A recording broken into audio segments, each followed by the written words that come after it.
迎收睇《自創未來》。香港人生活節奏急促，每日穿梭喺工作同埋家庭之間，未必有太多時間理會自己身體。為咗解決呢個問題，有健康機構聯同科技公司推出非入侵性人工智能眼底健康檢查服務。參加者只係需要拍攝一張眼底相，5分鐘內就可以即時評估9種慢性疾病同埋多種眼疾嘅風險。陳生你好，咁我哋而家咧，或者我講解下嗰個流程先啦。咁首先咧，就係我哋需要你用你自己嘅個人嘅手機咧，去 scan 呢一個嘅 QR code。咁同我哋部機 connect 咗之後咧，就要麻煩你咧雙手咧就扶住呢一個儀器嘅兩邊，然之後額頭就掂住呢一個位置，然之後鼻梁就係掂住呢一個位置。咁眼睛就盡量去貼近我哋部儀器啦。咁儀器咧，就會有一啲嘅指示俾你嘅。開始掃描左眼，請睜眼。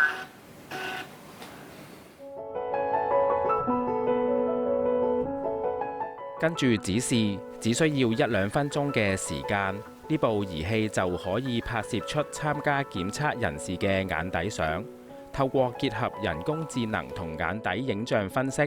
系統可以即時評估9項慢性疾病風險，例如動脈硬化同埋腦退化症等。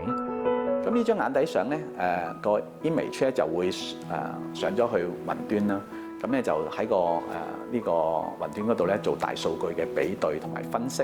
最終形成一個完整嘅檢測報告。咁以往咧要做呢類嘅即係個別嘅檢測咧，如果喺傳統嘅模式裏邊咧，其實都花好多時間，同埋咧費用都低嘅。咁而家咧就講緊咧成個過程由佢檢測啦，去到完成咧，都係講緊幾分鐘嘅時間。咁咧所以呢個咧就係令到咧成件事咧對好多人嚟講咧就冇咗一個 hesitation， 即係大家都會好 willing 去做呢個咁嘅 test。好啊，睇到啲報告啦。動脈硬化風險咧都係偏高嘅，不過就穩定咗啦。之前再高啲嘅，我都記得你已經即係改善咗啲㗎啦。咁起碼咧而家呢段時間咧都 keep 住平穩啦。檢測完成後，系統會自動生成報告，利用大數據模型計算出健康風險分數同等級。平台亦會生成簡單圖表，方便用家理解，仲會將用家嘅檢測結果同同齡人士比較，進一步了解自己嘅健康水平。佢唔單止睇到嗰個風險喎，仲睇到咧同年齡嘅平均值。咁你知道你而家嘅情況，可能你都係偏低，不過你到底你個所謂偏低係真係高過你同年齡嘅平均值定係低過？好多人都關心㗎啦，就係個認知症，即係或者叫老人痴呆係咪？大家都唔想出現嘅。其實喺呢度咧，早啲知道你自己有咩風險值。咁如果真係有情況嘅話咧，要早啲進行干預啦。了解自己嘅健康風險，亦要識得喺日常生活作出改變，令自己更健康。機構有培訓健康顧問協助參加者解讀眼底影像分析報告。當然啦，因為個報告裏邊都好多元素啦，即係未必個個客人咧都識得點樣去解讀，所以我哋咧就其實訓練咗好多咧，我哋叫做健康顧問啦。見到佢哋某啲風險嘅時候咧，其實就會俾翻一啲健康建議佢。好多時候都係喺透過飲食嘅改變啦、生活作息啦，尤其增加佢嘅運動啦，或者適當嘅運動嘅指引俾到佢啦。個目標咧係希望普及，俾到就算好基層嘅市民咧，都可以有機會咧好方便咁樣去對自己健康嘅風險咧有所了解。機構約1年前推出人工智能眼底健康檢查，團隊亦會不定期到老人院或展覽場地提供檢查服務。本身有睇開眼科專科嘅陳先生係其中一名參加者。AI 最主要介入咧就係佢有好大量嘅數據去揾到我呢個年紀嗰個中位數喺邊度，同埋咧我根據佢嗰個提議，我做咗之後咧，我事實上我自己嗰個嘅眼嗰個功能咧係好咗嘅，咁所以係互相配合嘅，方便嘅科技令到我哋可以接觸到。又用到，又追蹤到，又有科學根據。我做完之後，我又覺得，咦，做啱嘢，咁我先至會覺得有努力繼續落去嗰個嘅動機啊嘛。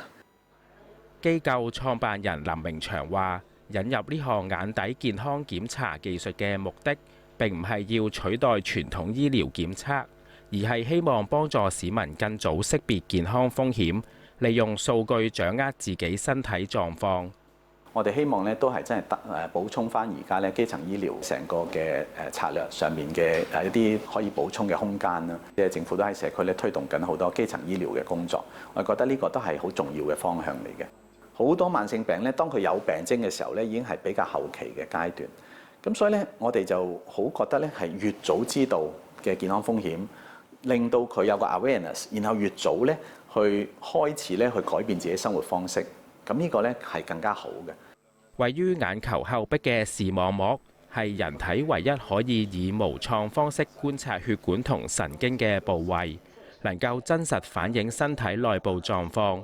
隨住人工智能影像分析嘅應用，呢項技術正為臨床帶嚟新方向。眼咧個底裏邊有好多嘅血管啦、神經啦。咁我哋變咗可以能夠睇佢好多嘅譬如嘅血管佢邊嘅分佈啦，嗰啲血管咁有冇啲彎曲度啦，佢有冇個血管壁有冇薄啊咁樣，咁而睇到咧就係佢有冇嘅我哋叫病變啊。因為而家好多嘅都幾 established 㗎，就知道咧就係咧原來我哋眼底咧可以咧係評估我哋咧好多嘅慢性疾病嘅風險嘅。人工智能技術能夠統一分析大量視網膜影像，並找出早期嘅異常同埋變化。呢啲數據唔單止可以揭示早期嘅潛在風險，亦能夠幫助病人追蹤健康嘅改善，激發佢哋改變日常生活嘅習慣。因為有時候我哋注意飲食，要做運動個個都知啦，但係好多時候唔做啊嘛，冇咗個動力。咁但係而家我哋知道而家有呢個方法。好快脆，你做一樣嘢，而好快脆，你知道咧，原來你所做嘅嘢咧，係令到啲數據咧越嚟越改善嘅喎。咁其實係一個好大嘅動力去做咯。真正嘅做到係真係疾病嘅預防，中醫嘅治未病。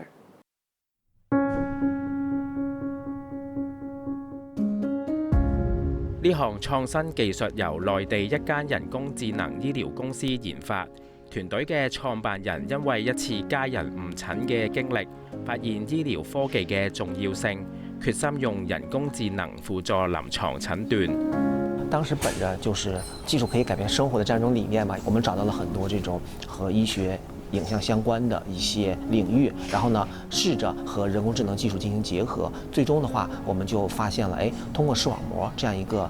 技術，這樣一個醫學影像，再結合人工智能的技術的話，我們可以幫助患者、幫助醫生呢去做很多基於視網膜的一些慢病的檢測和評估。公司喺2016年展開研究，以數據庫內過百萬張視網膜影像去訓練人工智能模型，再透過深度學習同專家標注，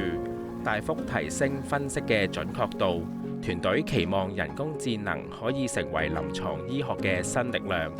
普通的醫生的話，他一天可能大概只能看100個病人、200個病人，對吧？但是通過 AI 來說的話，因為它其實是不會疲勞的。我覺得 AI 給這個行業所帶來的最大的突破在於，就是說它實現了這種跨科學的應用。